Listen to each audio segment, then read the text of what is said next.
Mary Kay spoke about earth, the soil, and spirit or air. And Jim is also going to share with us about the earth. Norma's going to share with us about water. And so I decided I needed to share some fire to kick us off, so we get all of our elements here. And some of you know I write poetry and I have a book, and this is not me trying to get you to buy my book, but for some people they prefer to read along while a poem is being read. So if that's you, I sent a link in the church email to these poems. Were all published through the Jesus Radicals, Rock, Paper, Scissors, who Seth Martin actually spoke about. He told me to send them poems. And in the book, again, you don't need to buy my book, but if you happen to have it and want to know, I'm going to read a poem on page 253. And it has this photo, a flame, and a little background. This is, we're going to start dark. We're going to start dark and then maybe bring us towards some hope later. I wrote this 2 years ago. I don't know if you all remember, but about April 15th, 2019. So we've just passed our 2-year anniversary of Notre Dame burning down. And it was a huge moment. I visited Notre Dame in my college years, and I know a lot of people have been there. And so it was this big phenomenon where everyone was posting selfies of themselves at Notre Dame and all these memories. There was lots of live feed, lots of pedestrians in Paris filming it, and you could always be watching what was happening as it was building down. The world was distraught, and immediately billionaires started donating unfathomable sums of money to rebuild this treasure. And there were a lot of people who love the earth who felt this kind of interesting tug about how are we focused so much on this one building, but the earth is burning right now too. And how could we somehow get everybody to care as much as they care about Notre Dame? So I wrote a poem in that vein. And it's called Extinction. Like watching Notre Dame burn, collective gasp escapes crowd. Perhaps we'd pay more attention if dogs puttered out before the Spix macaw, spire collapse and puppies cease breath. But these changes are too slow. We don't drop everything and stare, watching the great coral reef dwindle.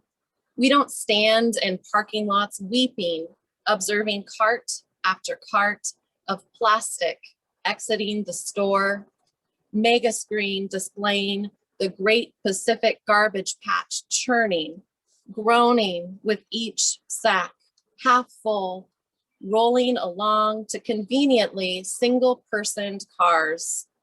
Live videos from our hands to your feed, worldwide horror, tears clearing soot, snot as murky as our seas.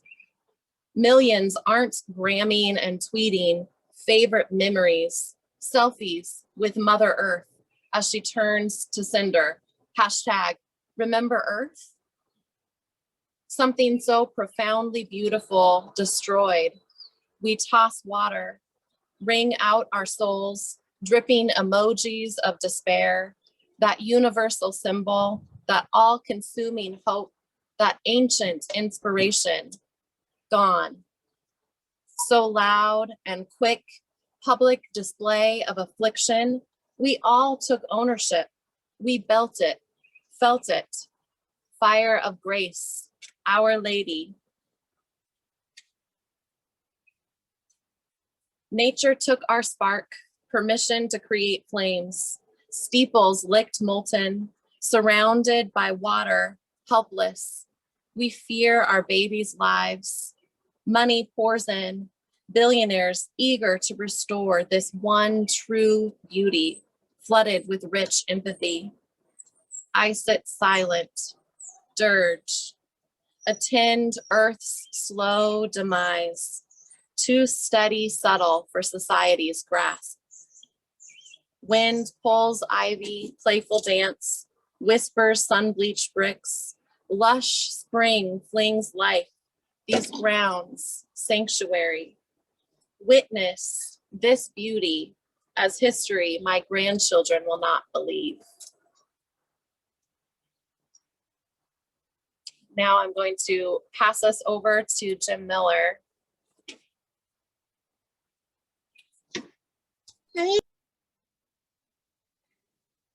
Hi, I want to talk about, as several people have mentioned, Mother Earth. When I was in 6th grade at Lafayette Elementary School in Topeka, Kansas, we sat 4 to a table in the back of the auditorium for our classes. And I remember the science class presenting that all matter is either organic or inorganic.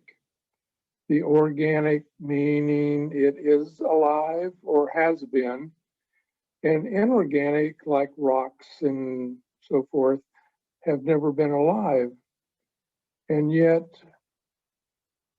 much of the foundational rock in the world is organic because it was formed by sea creatures dying and floating to the bottom of the seas and compacting. And this even happened in the middle of the United States. There was a huge lake that covered what we now call the prairie. And when we moved to Kansas the second time that I moved there,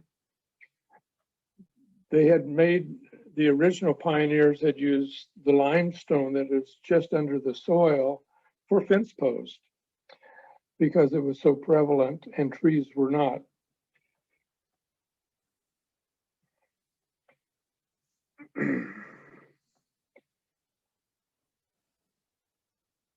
There was another lake, not quite as big, in Montana that broke loose many times actually, and flooded the Columbia River gorge and actually scoured it out with boulders as big as school buses being pushed along by the tide of the water. And that flowed into the Willamette Valley and laid down a layer and layer and layer of silt, which became the topsoil that enriches the Willamette Valley and brought our pioneers here. So healthy soil is made from rocks deteriorating, being broken up, and they are in the size of sand to clay. And a particle of clay being equivalent to the size of a penny is equivalent to a piece of sand would be the size of a house. So we enjoy this wonderful, rich, mineral-rich clay soil around here, but it has a tendency to pack and get very, very hard. And so mixing sand and clay and humus, which is decaying mineral plant material, makes the basis for the right kind of soil. And so good soil is 50% this mixture of minerals and humus, and 25% water and 25% air.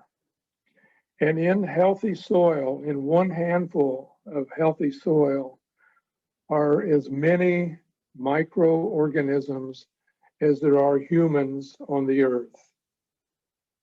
Some experts say as many humans as has ever been on the earth, which would be about 21 billion people.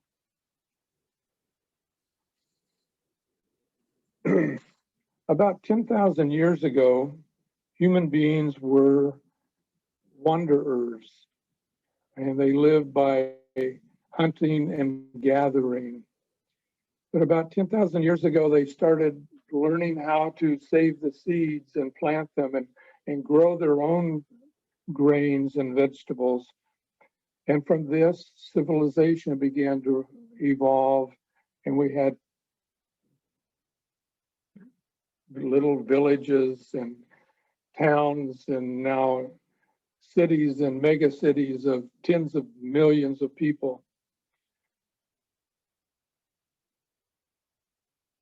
They built dwellings that became these permanent places. And in the United States, as it was discovered by Europeans, because there were native peoples that had lived here for 10 to 14,000 years and left little mark on the land because they lived sustainably. One tidbit that one colony after another failed in the United States because of disease and starvation and so forth. But Jamestown finally had a cash crop of tobacco, which they, of course, got from the Indians. And that is why I think tobacco is such an emotional issue with Southerners, because it has been a cash crop for 400 years. But then cotton was used by the plantation system. And because of the intensity of work, they started slavery and brought people from Africa, kidnapped them, brought them here in chains, and beat them into submission to do their work for them. And we know the rest of that history.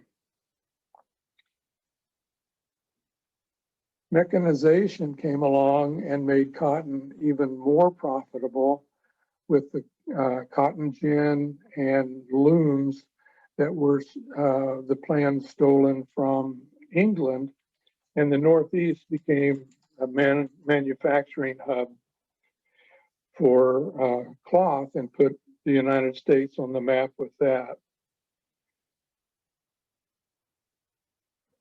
In the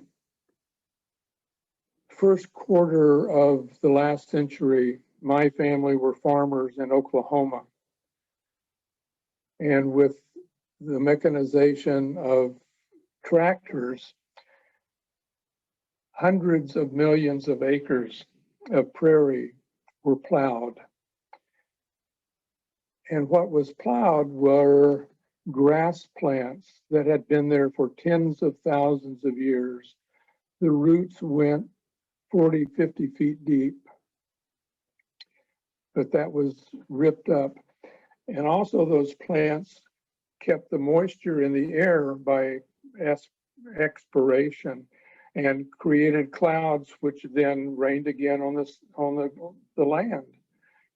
Now that was gone, and they created their own drought, which in fact created the Dust Bowl.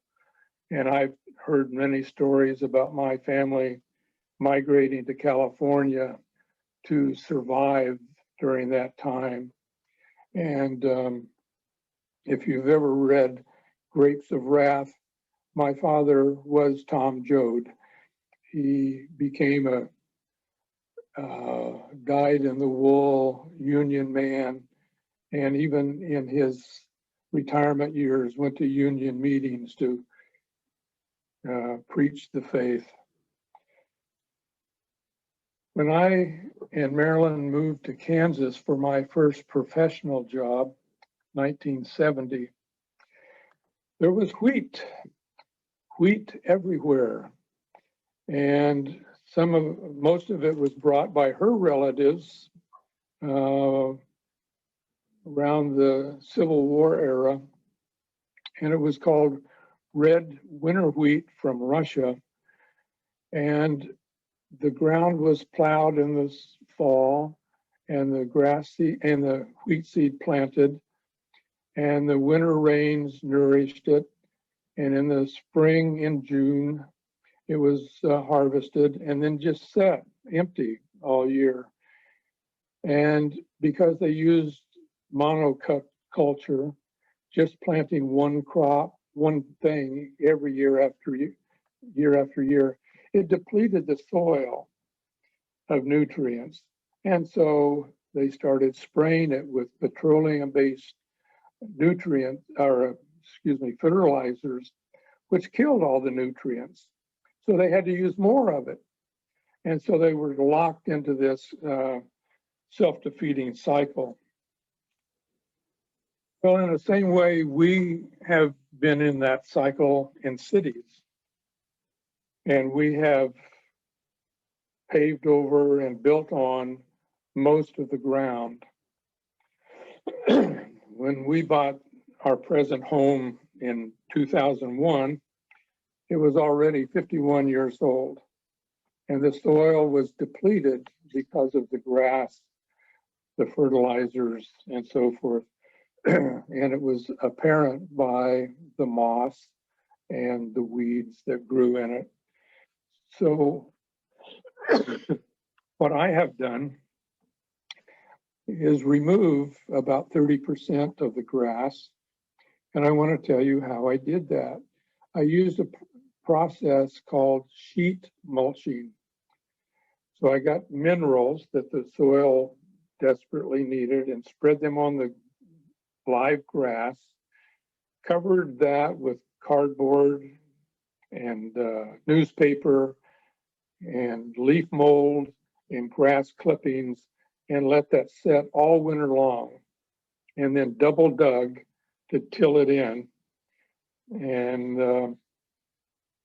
when I planted my rose garden, I planted things according to height, and things in the front row that were supposed to be 3 feet have grown to 5 feet.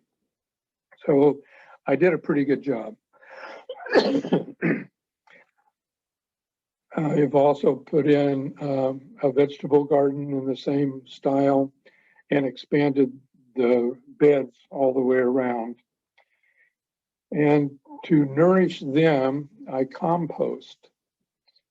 All of the kitchen scraps that don't contain meat or bone go into a bucket that goes into my compost bin, which is just over my shoulder. And I add to that grass clippings, leaf mold, and a little bit of dirt for the microorganisms. And I get a couple of crops a year out of that I spread on top of the leaves that I leave in the beds themselves. I use a mulching mower with a catcher to mow up the leaves in the fall so that it breaks them up. Because if I left them, it'd be just like the clay particles being real flat. They would just stack together and pack down. So breaking up the leaves to make leaf mold, then that goes on the beds into the compost bin. And that is what I do to help Mother. And she rewards me well. Joe? Thank you, Jim. I'm going to read another poem. And this one is a little bit more helpful. I wrote this one probably a little bit while we were all sitting at Camas Friends Church together. So if that offends anyone, sorry. But this was when Rachel Wheeler was visiting us, speaking to us. I think it was a couple years ago. I think it was April 2019. And the things she said really inspired me, talking about taking care of the earth and ecology And there was kind of this sense of that there's a lot wrong in the world, and there's a lot wrong with just earth care and how the earth is treated. And sometimes it can feel really, really overwhelming as an individual, but also that there's a lot of little things that we can do that do make a difference, and especially make a difference just in your own soul for what you were doing. And then as far as how that passes along to other people. I don't think Jasmine is here today, but I dedicated this poem to Rachel and to Jasmine, who shared something during open worship that day that really resonated with me. She made the comments about the inevitable transition that we are making to taking care of the earth. Like, there's an inevitable transition happening with the earth. And that phrase really stuck with me. And so I said, that's the title of this poem I'm writing. So I had to dedicate it to her. Before I read it, I just want to encourage you. My poetry is really dense, and you don't need to listen to it and understand every word I'm saying. You can just, even like a meditation, close your eyes and see if any words jump out at you. And you know, sometimes I read what I wrote and I don't know what I meant. And then other times it comes back to me. So if you have my book or the website, but on the book, it's $2.49, accompanied by a picture of Clara leaping off of a sand dune. Inevitable transition. Entwined fates, no planet B. Prepare, pioneer. Eliminate unnecessary twinning polymers conjoined. All hail convenience, single-use glory.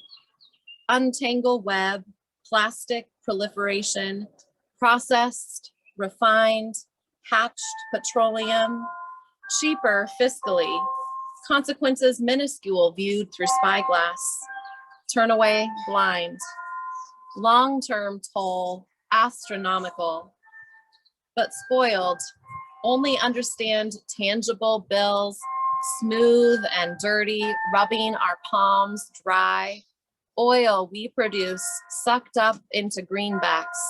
So we must seek alternative lubrication, natural, depleted, devalued, deceased. Reluctant know-it-all, breathe deep, visionary. Remember humility. Humanity, just one part of sacred universe, indwelling communion of ecology. Nullify narcissistic human supremacy. Earth incarnation, deep divinity. All have value. Prioritize sharing, minimize possession, downsize ego. Listen. Meaningful non-human speech abounds. Pay attention. When science shares, scientists have souls after all. Inevitable transition, plastic-free society, ease gently, desperado, resolute empathy, convictions firm, infuse kindness while enmeshing customer service, strangers, friends, gliding care with comfort, non-judgmental nuisance, potluck dishes lugged, washed, time consumed researching soap, consignment shop, bike, skip, walk, think ahead, pack utensils, minimize fingerprint, glaring, sore thumb, counterculture loud, even in whispered, no straw, please. Now I'll pass it on to Norma.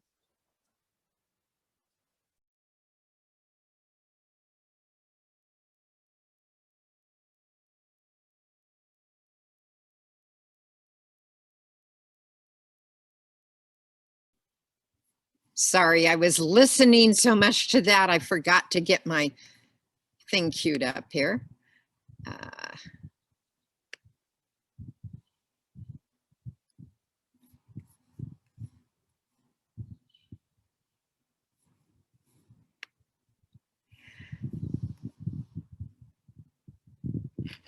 So you've heard a lot. We've paced it so that you've had time to reflect and think and not hopefully get out of breath. We ask you to bring a glass of water. I don't have much left here, but I'm sitting next to my water tank, my rainwater collector. I won't drink that. But I ask you now to take your water in your hands and hold it and think about water is life. This week, we've been reminded that water isn't something we should take for granted. Southern Oregon and the Klamath Basin is experiencing a severe water shortage, more serious than they've ever had. And their life won't be normal. No one down there, including the fish, will have enough water. And here in Portland this weekend, there was a fire warning already. The season is starting early. Clearly, we need to pay attention to water. We need to lament that we who are settlers live on stolen land and that we haven't learned from indigenous people how to care for the land. And for the ways that we have we need to lament the ways that we have disturbed the waterways in our beautiful Pacific Northwest, resulting in pollution, disruption of God's created ecosystem, polluting the water we and all creatures and plants depend on for life. We also need to express gratitude, to live in gratitude for the sacred water, which is an integral part of creation. We give thanks for the abundant water around us, flowing from the pipes in our homes, falling from the sky as rain, moving in the springs, streams, wetlands, waterfalls, and rivers of our watershed into the mighty Columbia River for the fearless water protectors. What a gift to have so much abundance. And then the lamenting, the gratitude can lead us to reciprocity, a Native American value, a Native American way of life. Our gratitude for this water and the life it brings to us gives us a responsibility to respond by honoring Indigenous leaders' knowledge about living respectfully and sustainably on the land, caring for the water, preserving its purity, making sure the rest of creation, trees, plants, insects, birds, animals, all get their share. Seeing that the community of creation lives harmoniously, responding with generosity and hospitality, nurturing mindfulness for the good of all.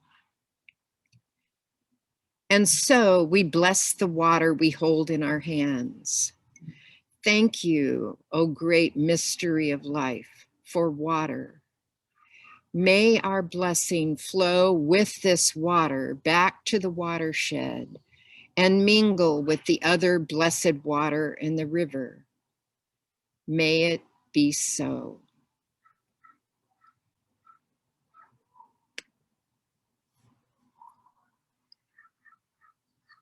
Matt, if you could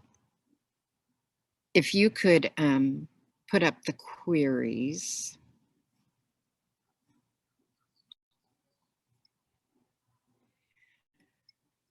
Our time together has been rich. And as we enter open worship, These are some queries to guide you.